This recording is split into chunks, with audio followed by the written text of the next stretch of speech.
On today's episode of On the Couch with Gavin and Chris, we talked to Michelle of 484 Design about branding Utica. We also learned the history of how Utica got its name.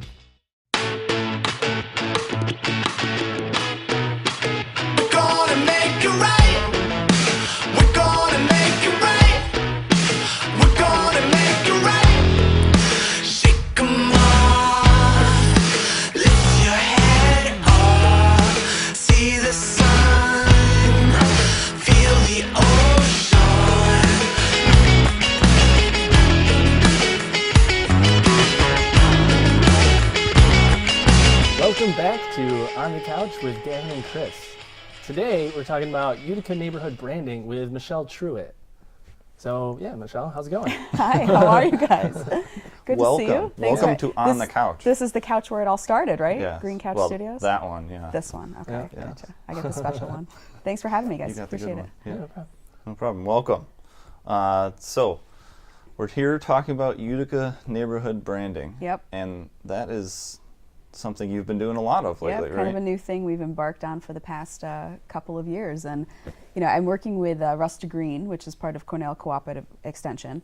And when we initially talked about starting this branding, they were like, let's start from the neighborhoods inside out. And I was like, I'm not sure that's really the right way to do branding. Normally, right? We were talking earlier, you want to do the whole thing. Like, what is the brand of Utica and how can we get that out there? Right. But what's interesting about Utica, you know, you can Google it in a second and see that, you know, we had a huge population in the mid 1900s, and then we've plummeted and we're lost like 40% of our population. So we're not the same city that we used to be. We're at this point now where I keep calling it like a transitional brand, where we're making this comeback, right? It's really kind of a cool, exciting feel. I've been here for 18 years, and my love affair with Utica's kind of gone like this, and a lot of people who are grew up here or moved here, you know, have the same type of feeling. But right now it's at this like, I can't even explain it. It's really cool. It's just escalating into this wonderful thing where people are, you know, you hear people standing up for Utica. People are actually proud of Utica. Yeah, which is awesome. A couple years ago, you would have seen something ugly out there on social media or whatnot and saying, oh, Utica is this or that, the other thing, and we were our own worst enemies. We would have been like, yeah, it sucks here, whatever.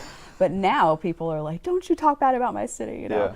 So we're kind of capitalizing that in the branding. So we started in the neighborhoods. Again, I thought it was a little backwards, but as we did it, it really is turning out great. So what neighborhood did you start with first? We definitely started with Bag Square, which was fitting because Bag Square is up near the train tracks, right before you get to North Utica, and it's where Utica started. So the Mohawk River used to go right through there, and there was a part where it was kind of curvy and low, and since, you know, we're talking 1500s, it used to be the crossing place for Native Americans to kind of get across the mountain range and the river. So it's always been the essence of, you know, traffic and commerce and that type of thing, and beaver fur trading. And so Utica literally started there. And you had our Moses Bag, you know, the namesake for our neighborhood, came from Massachusetts.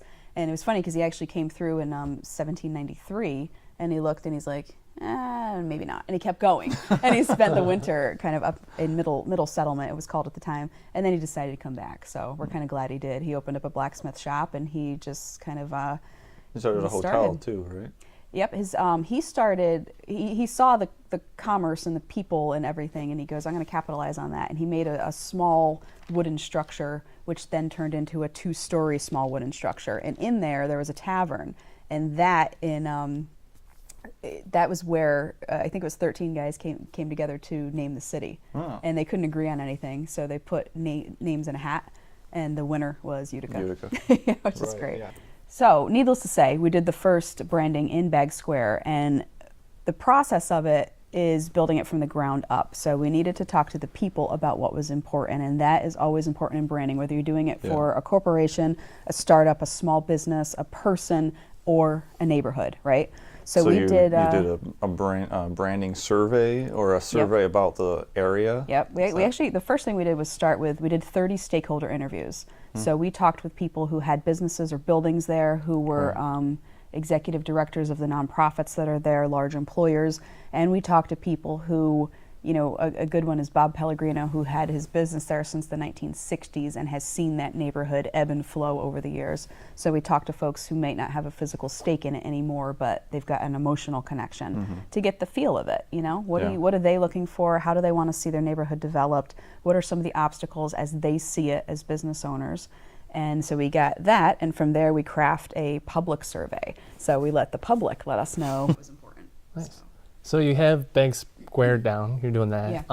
What other neighborhoods are you doing? Yeah, but actually there's 4 focus areas for the city right now, and Bag Square was one, downtown. Brewery District is next, and then we have Bleecker Street and what the mayor likes to call like the International District. So we'll be down there hopefully soon. What is a good way to bring all this neighborhood branding together?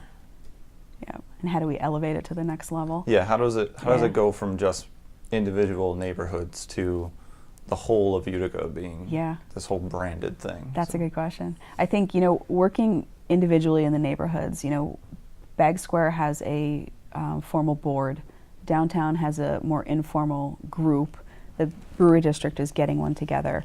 I think it's like the call for civic duty and civic leadership, and I love using that term lately, is civic leadership. People who can kind of put their personal agendas aside a little bit and step up to the plate and do what's great and what's right and what can move a whole neighborhood forward. And again, maybe that's working in these micro neighborhoods to grow these strong groups and start advocating.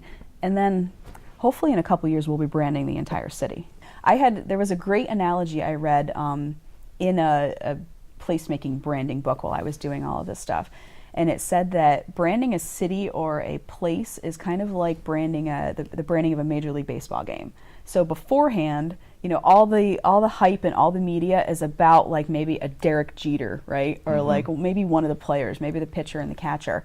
And those are the things that hype you up to get you to the game. Once you get to the game, it's awesome, right? The mascot's running around. You got like just the whole aura and the feel of the place, the popcorn, the smells. The guy behind you yelling at the that's at all the part of the brand. Right, the whole experience. At the end of the day, the brand is everything. It is how you are looked at externally. It is how you feel internally. It's the smells. It's the tone of voice. It's what you're saying. It's Wait, it's not just a logo? No, who knew? It's not just a logo. I think we could hang our hat right now on the brand of like, a comeback city, or, it's like a turning around. People that piques a certain point of curiosity. And even people who are traveling the thruway, who are going past, Buffalo, Rochester, Syracuse, Utica, now they can see it because we've got that cool tower over there. But, if they see that tower and they see Utica, and the first thought that evokes them is, hey, I heard good things. That city's really coming back there. Maybe we should pull over and stop. Yeah. That could be the thing for now, and that could be the thing that's going to kind of rise up our army of ambassadors and civic leaders to kind of say, all right, let's do this. Let's make it better. So we will see. You guys are on board, right? Definitely. Good. Yeah. All right. Awesome. Well, Awesome. This was great, guys. Yeah, thank you so much. Thank you. Thanks for hanging out on the couch with us. Anytime. Love to hang out on couches. Perfect. All right. So, thanks for watching On the Couch. Be sure to check out our Facebook page and like it to keep up to date with all the latest videos that we're putting out. And awesome. Yeah, thanks, guys. Thanks again. All right, see you guys. If you guys want to sponsor On the Couch with Gavin and Chris, send us a message on Facebook and learn how.